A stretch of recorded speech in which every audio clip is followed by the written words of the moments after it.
One of my closest friends assaulted his wife during an episode of a diagnosed mental disorder. I don't know how to move forward. This has been an exhausting week for myself, my wife, 30F, and our close group of friends that have been dealing with this directly, all males, between 30 to 34. I'm going to try my best to be as succinct/direct as possible with what's going on. 1.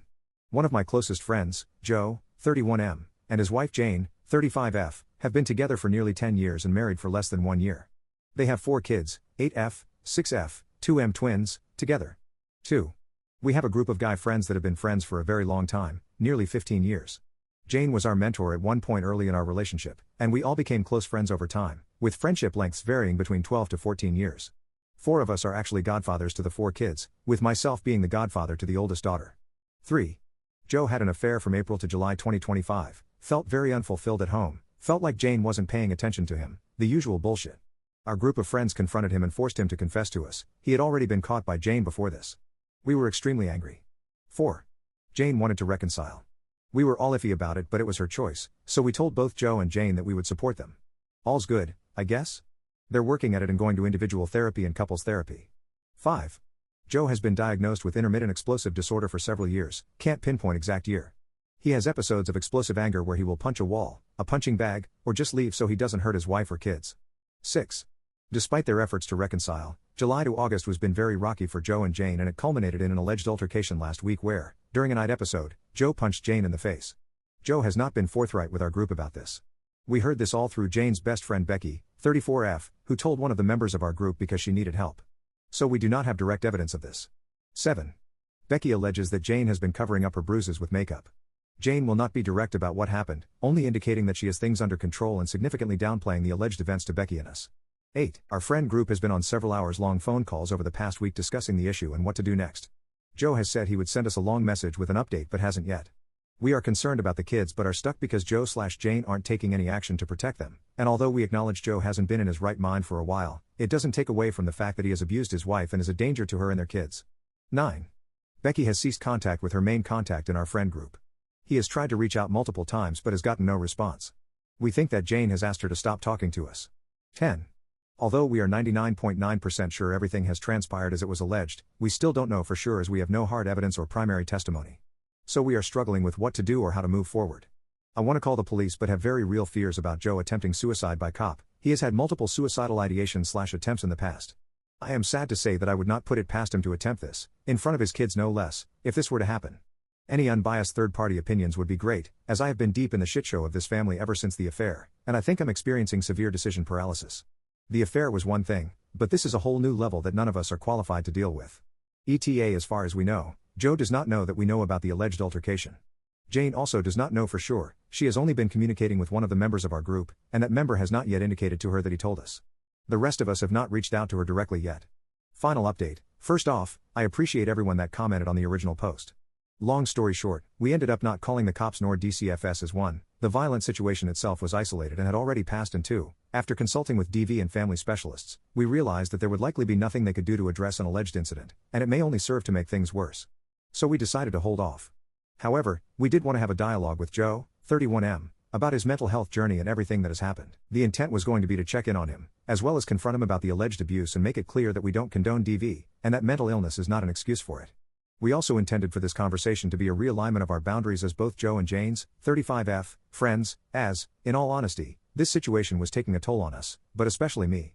One thing I did not mention in my original post, because it wasn't supposed to be about me. I have a wedding coming up in a little over a month. My wife, 30F, and I are already legally married, but next month is our official ceremony/reception. Joe was one of the first people I asked to be one of my groomsmen. Something I was struggling with after making my original post was that, in my heart, I knew I needed/wanted to remove him from the wedding party. But it was difficult to find a way to do so because the abuse was never explicitly acknowledged/confessed to by Joe nor Jane. My bachelor party is also next week, and because of everything, and because our entire accountability group makes up half of the BAC attendees, I needed to tell him ASAP that I no longer wanted him at the bachelor party. There are many reasons why I needed to this, which may or may not be obvious.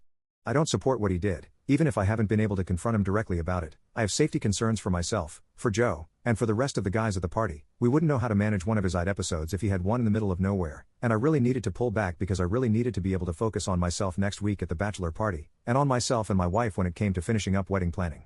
We also had previously asked Jane to be our secular officiant, and have their daughters involved in the church ceremony, as readers and or flower girls. Just to illustrate how intertwined this family is with our lives and how important they are to us.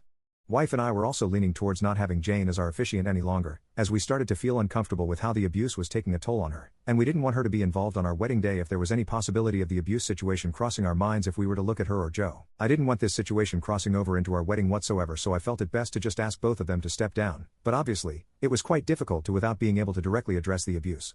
In the weeks since my original post, we tried to give either Joe or Jane opportunities to open up about everything, but they both continued to downplay the abuse.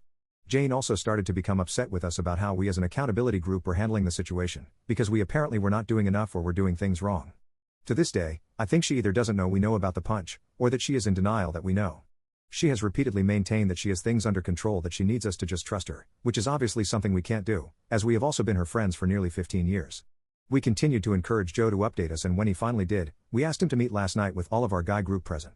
Well, Joe ended up bailing, but he had a legitimate reason too. One of his daughters ended up having a knee infection and he had to manage that.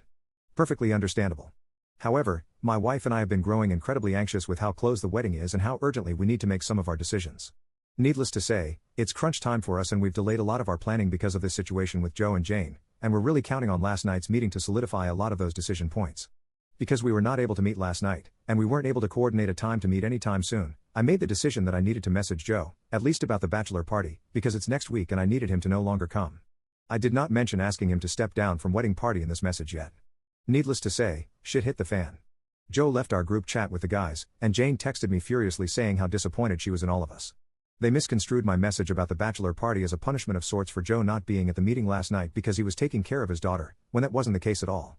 I tried to make it clear in my message that wife and I really need to solidify things and that we were running out of time. Now, it seems like they are both cutting myself off as well as all of our guy group, which, as a reminder, contains all 4 godfathers of their children, including myself.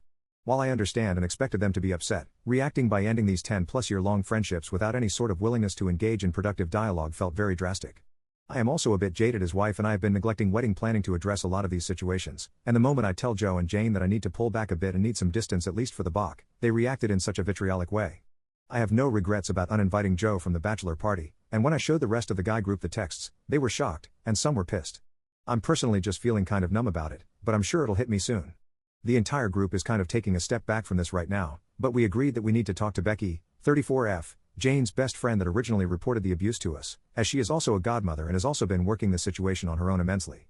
On the wedding side, wife and I are talking to our day of coordinator about the situation, who also happens to be my godwife, as she is the godmother to the goddaughter that I am the godfather of. We'll call her Steph, 32F. Steph is a close friend of ours and also supposedly one of Jane's best friends, but as far as we know, Steph and Jane have not been in touch about anything that happened over the past few months, neither affair nor abuse, and from what I can understand, there is some tension/distance between them for reasons unknown.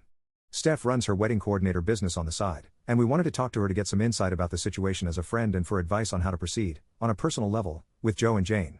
This admittedly isn't a great update. Like I said, I'm very numb but anticipate the weight of what's transpired today to hit me eventually. I remain worried about Jane, and Joe to an extent, but perhaps above all, I am worried about the kids, heartbroken that it looks like Jane and Joe are cutting us all off from them, and incredibly concerned that this how the cookie is crumbling. I'm not sure if I have a further advice ask of the good people of this sub, but if you have any insight or words at all, I would greatly appreciate it.